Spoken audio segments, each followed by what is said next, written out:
అండి, welcome to my channel. This is Srilakshmi. ఈరోజు నేను కరెక్ట్గా 10 నిమిషాల్లోన స్వీట్ అయిపోయేది చెప్తున్నానండి. ఒక 10 మినిట్స్ అయితే సరిపోతాయి. 2 ఇంగ్రీడియంట్స్ అయితే సరిపోతాయి. నేను 1 గ్లాస్ కార్న్ఫ్లోర్ తీసుకున్నానండి.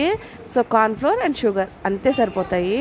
సో నేను 1 గ్లాస్ కార్న్ఫ్లోర్ తీసుకున్నాను. సో ఇందులోకి 2 గ్లాసెస్ వాటర్ పోసుకుని ఉండలు లేకుండా కలుపుకుని పక్కన పెట్టుకోవాలి. సో మళ్ళీ చెప్తున్నాను, 1 గ్లాస్ కార్న్ఫ్లోర్కి 2 గ్లాసెస్ వాటర్ పోసుకోవాలి. మీరు ఏ కొలతైనా తీసుకోవచ్చు, 1:2. సో ఇది ఉండలు లేకుండా బాగానే ఇలా కలిపేసుకొని పక్కన పెట్టుకొని బాణీ పెట్టుకొని, సో ఇందులోకి షుగర్ వేసుకోవాలి. సెకండ్ ఇంగ్రీడియంట్ మంది sugar. So cornflour and sugar. So ఈ షుగర్ కూడా 2.5 తీసుకోవాలి. నాకైతే 2.5 పడుతుంది. మీకు షుగర్ చూసుకోండి, 2 అయినా 2.5 అయినా మీకు తీపికి తగ్గట్టుగా పోసుకోండి. సో ఇందులోకి వాటర్ వచ్చేసి 2 గ్లాసెస్ వాటర్ వేసుకుంటున్నాను. అండ్ పాకం వచ్చేసి అలాగ అయ్యింది.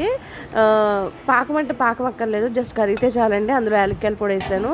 సో ఉండలు లేకుండా కలుపుకున్న కార్న్ఫ్లోర్ పెట్టాం కదా, అది ఇందులో పోసేసుకోవడమే. పోసేసినాక 1 స్పూన్ నెయ్యి వేసి తిప్పుతూ ఉండాలండి, అడుగంటిపోతుంది. సో ఇక్కడి నుంచే మన ప్రాసెస్ స్టార్ట్ అవుతుంది. జస్ట్ కరెక్ట్గా 5 మినిట్స్లోన మనకి హల్వా అయిపోతుంది. సో నేను కలర్ వేసేసానండి, మీకు మిస్ అయింది. నెయ్యి వేస్తున్నాను. ఆల్రెడీ ఫస్ట్ 2 స్పూన్స్ వేసాను, ఇప్పుడు 1 స్పూన్ వేస్తున్నాను. ఈ నెయ్యి బదులు మీరు రిఫైన్డ్ ఆయిల్ అయినా వేసుకోవచ్చు. సో ఇదిగోండి జీడిపప్పు వేస్తున్నాను. అంటే మీరు 2 అన్నాను కదా అని 3 అనుకోకండి, నేను నా బాగుంటుంది కానీ వేస్తున్నాను. అదిగోండి అయిపోయింది, మన హల్వా రెడీ అయిపోయింది. పిల్లలు స్వీట్ కావాలమ్మా అన్నప్పుడు వెంటనే చేసుకునే ప్రాసెస్ అండి ఇది. చాలా ఈజీ అండి. నేను జీడిపప్పులు వేసి అదిగోండి బౌల్లోకి షిఫ్ట్ చేసేస్తున్నాను. సో షిఫ్ట్ చేసేసిన వెంటనే ఇదిగోండి ఇలా ఉంటుంది. అయితేనే మా ఓడి ఆత్రం రాక్షసానందం ఊరుకోవట్లేదు. సో అందుకనేసి వెంటనే కట్ చేసి పెట్టతే అదిగో అలా ఉందన్నమాట.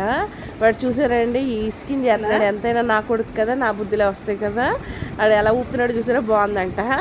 సో వాడికి తినేసాడు. వాడికి వెంటనే తీసిన వెంటనే అలా వచ్చింది. చల్లారినాకనైతేనా ఇదిగోండి చూసారా ఎంత బాగుందో, చక్కగానా ఇలా పీసెస్ కింద కట్ చేసుకున్నాను. ఫైనల్ లుక్ వచ్చేసి ఇదండి.